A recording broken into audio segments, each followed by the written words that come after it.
guys yung ating boquerones. Tatanggalan ko siya ng anong tawag dito? Tinik. Ganyan o guys. Pakita ko sa inyo kung paano magtanggal ng tinik. I-blend nyo muna siyang ganyan. Ganito. Bubuksan niyo yung tiyan at saka yung dito. Kasi linis na to guys. And then, tatanggalin nyo, hilain yung ganyan yung tinik. Tapos, ganyan. Yan. Mamaya, ihiwa-iwain ko siyang maliliit. Ganyan. Diba? Ganyan. And then, tanggalin natin to. Ganyan. And then, ito din, ganyan. Ganyan. Tapos ganyan. And then ganyan.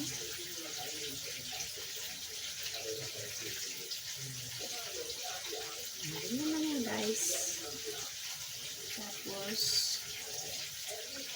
ito ganyan.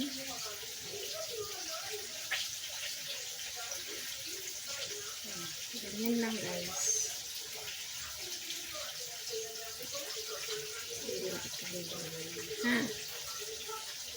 So guys, natanggal ko na lahat ng ating anong tawag dito, tinik. So ito na nga, hiwa-hiwain ko siya guys ng maliliit. Ayan. Hindi naman ganong kaliit. Mga ganyan lang siya, ganyan. Ganyan.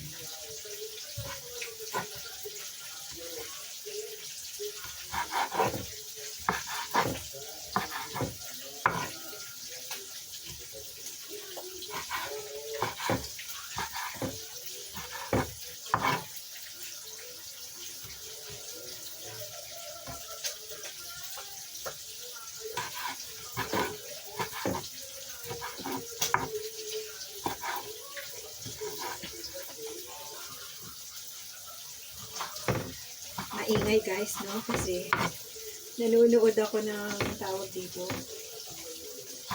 GBS channel.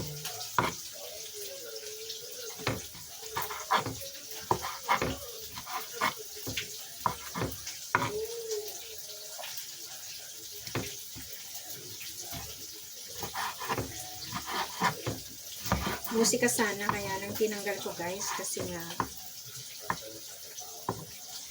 oras na rin. So ito, patapos na ako maghiwa guys.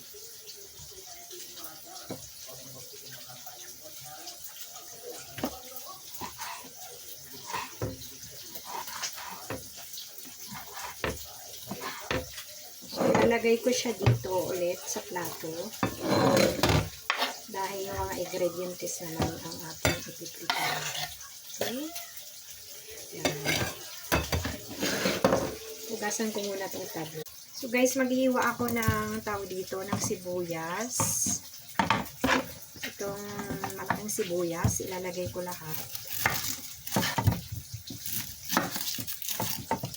Depende sa hiwa na gusto nyo. Ako hindi masyadong pinong-pino guys. Kasi wala naman yung anak ko dito. Matatanda naman ang kakain lahat. So, napasanada. Okay lang yan guys. So, ito na nga. At ako'y maghihiwa na ng ating sibuyas.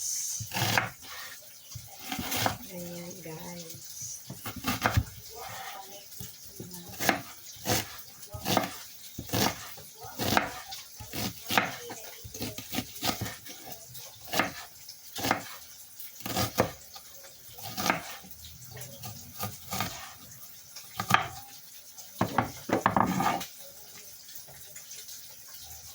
Tapos yung ilalagay ko ditong bawang guys, powder na lang na dry.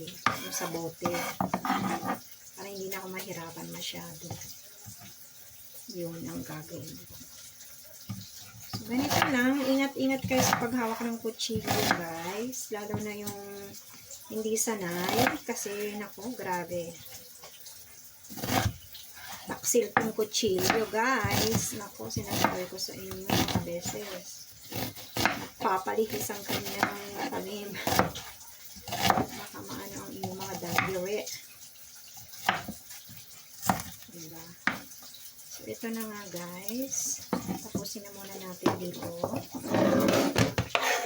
Ayan.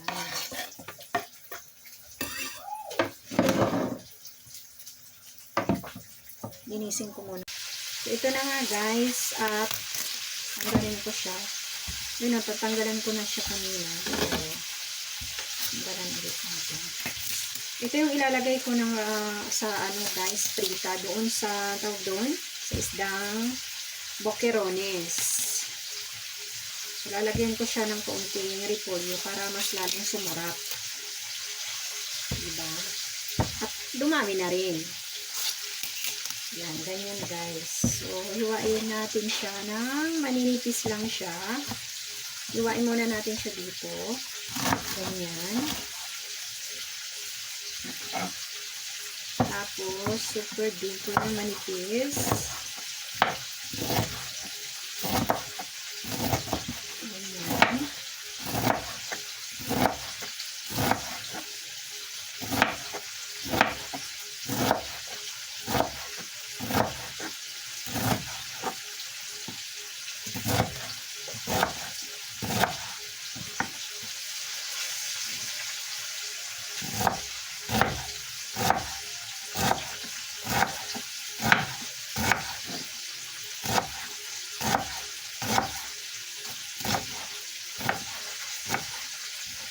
Guys, ganyan oh.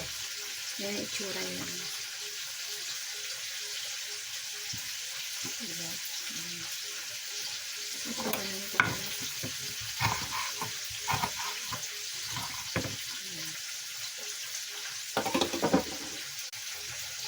Ito yung ating isda at saka hiniwa na sibuyas. Lagay ko na siya dito, guys.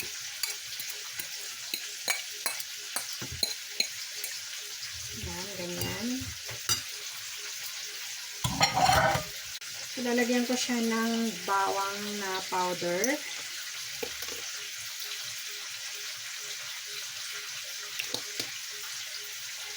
Lalagyan ko siya ng asin, guys.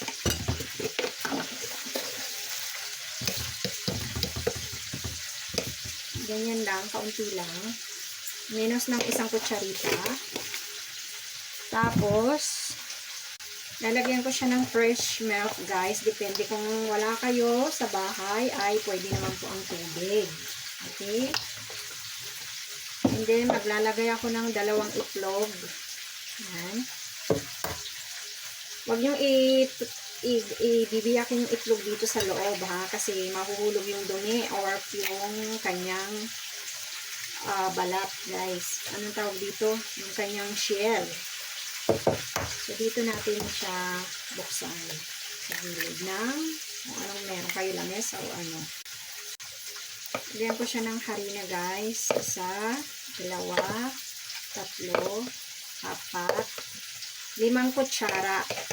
Kasi kutsaritong ginamit ko, guys. Pero mas madami yung nilagay ko dito. Kaya isang kutsara, parang ganyong kutsara. So, ngayon nahalu-haluin ko siya, guys.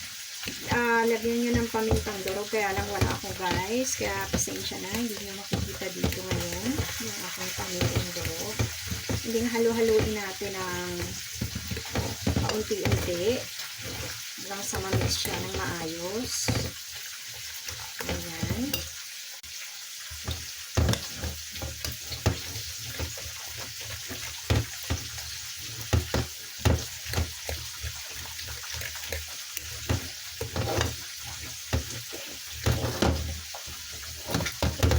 Depende kung halimbawa malabnaw para sa inyo, guys. Lagyan nyo pa ng harina, ha?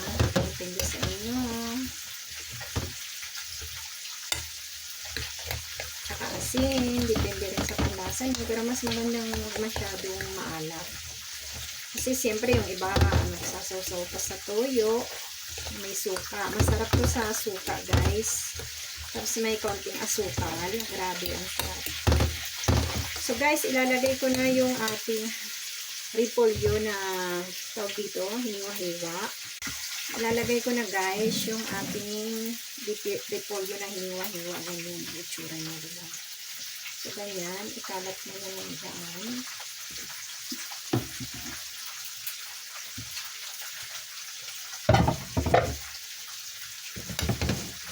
Halo-haloin natin. Malabnaw siya guys, kaya lalagyan ko pa siya ng kaunting harina. Para hindi siya maghiwa-hiwalay pag prinito natin. Ganyan. Ganyan guys.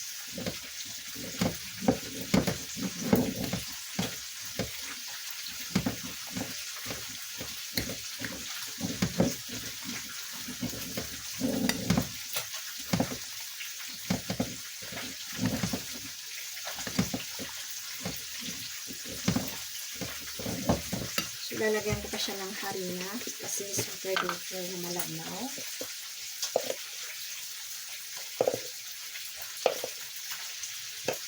So, alpinal 8 kutsara ang ating ginamit na harina. Yan, ganyan.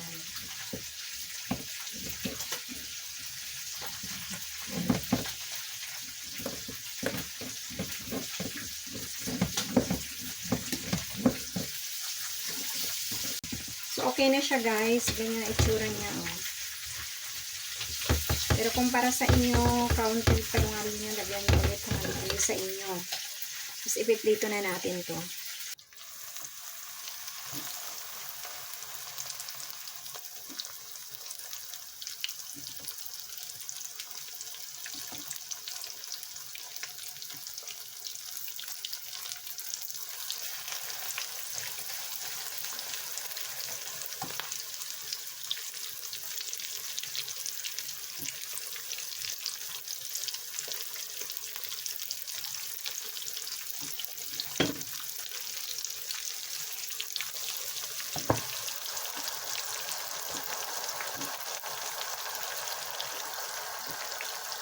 Baliktarin na natin guys.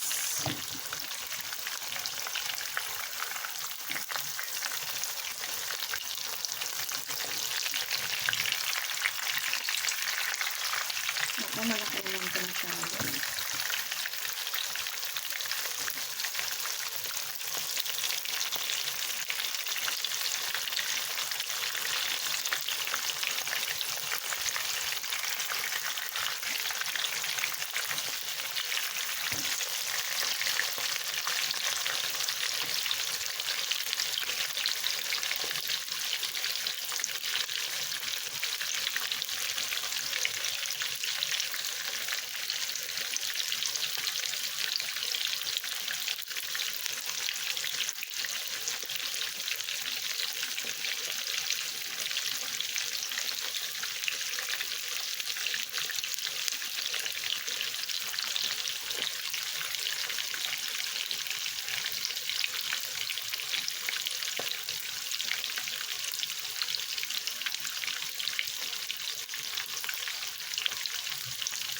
Guys, sanguin na natin at matutustaw. Huwag masyadong tustaw kasi napait siya pag tustaw guys.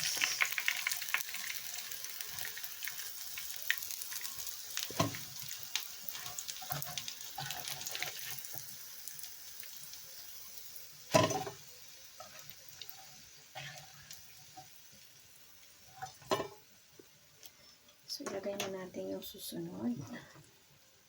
Ayan na guys. Ito na pinakita sa inyo kasi nahihirapan ako maglagay. Kaya yan. So, ito na guys. Patapos na yung ating pagpiprito. Ito na lang yung dalawang matitira. Silang ganador. Diba?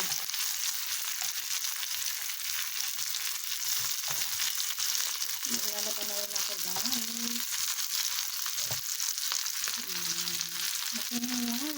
Tapos na ating pagpiprito.